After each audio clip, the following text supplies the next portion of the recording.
working hard, but I wanted to recognize her, and thank you.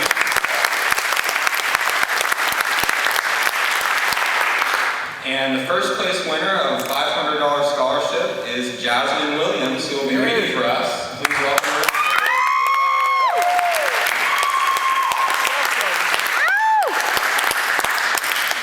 Hi everyone.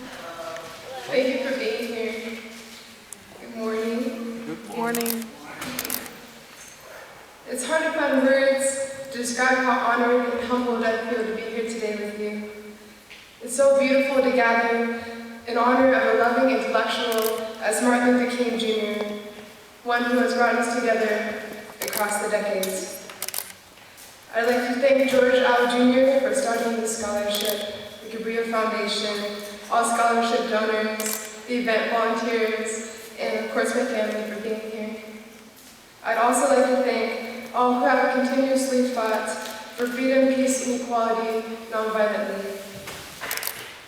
Those who have struggled against oppression nonviolently in the United States reach back to the beginnings of our country, from the Boston Tea Party of 1773 to women's suffrage of 1920, to the auto workers demanding safer working conditions, higher wages, fewer hours, and the right to unionize during the Flint sit-down strike of 1937, or the Montgomery, Alabama bus boycott demanding courteous treatment by bus operators and first-come, first-served seating. These groups have made their mark in history, but there are countless individuals and small organizations who may never be mentioned in the history book, but they continue to make significant changes. We must not forget that each and every voice is essential. In the last year, I have taken up leadership positions to raise public awareness to important issues involving sustainability, and to build a stronger sense of community through unity and trust. This spring marks my third semester as president of the Cabrillo Sustainability Council, a club here on campus founded in 2010 to spread awareness and promote a green campus.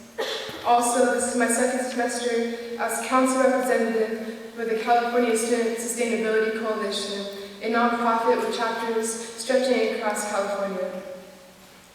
I've become most passionate about topics such as energy consumption, pollution, and transnational corporate power in developing countries. I believe sharing information, raising awareness to global matters, and connecting with like-minded people in my community creates a positive change. Such change doesn't always come in the form of legislation. I've seen love create hope in the hearts of others. No matter how insignificant our actions may seem, love and care for others have tremendous power. For example, 1 year ago, a fleeting encounter with a young man changed my life forever. It was shortly before the National Day for Dignity and Respect, an annual protest that promotes immigrant citizenship, workers' rights, reuniting families, equality under the law, and respect for immigrant contributions. I printed out flyers in Spanish and English for anyone who may have been interested. I roamed the streets of Watsonville and Santa Cruz, passing out flyers in my broken Spanish, and reading them aloud for many immigrants who could not read them for themselves. My actions seemed so small and insignificant that I easily would have overlooked them if it weren't for the response of said young man. I met him on the bus on his way home from work. I gave him flyers and asked him to share them with his friends and family. My heart ached as he told me his parents were illegal, not that their being here was illegal. He told me that they lived in fear of deportation, that his dad worked 2 jobs and his mom worked in the fields all day in Watsonville. I silently remembered the countless migrant women whom suffer sexual harassment in the fields and whose voices go unheard in fear of deportation or losing one of the few jobs available to a migrant, undocumented immigrant. He told me that he had never met an American citizen that cared about the struggles of his family. He stopped trying to wipe away his tears. "Thank you," he said. "Thank you for caring."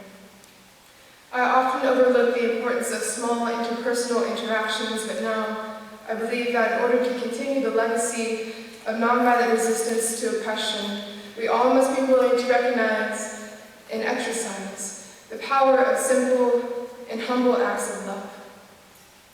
But above all, we must never forget the consequences of silence, the greatest threat to freedom. Whether onlookers are taken by lethargy or fear really doesn't matter. What matters is the danger that's created by inaction. During the 1960s address to the American Jewish Committee, King referred to the extermination of 6 million Jews and others passed during Hitler's regime. He questioned if the tragedy could have been avoided if Protestants and Catholics had used direct nonviolent action as Hitler rose to power.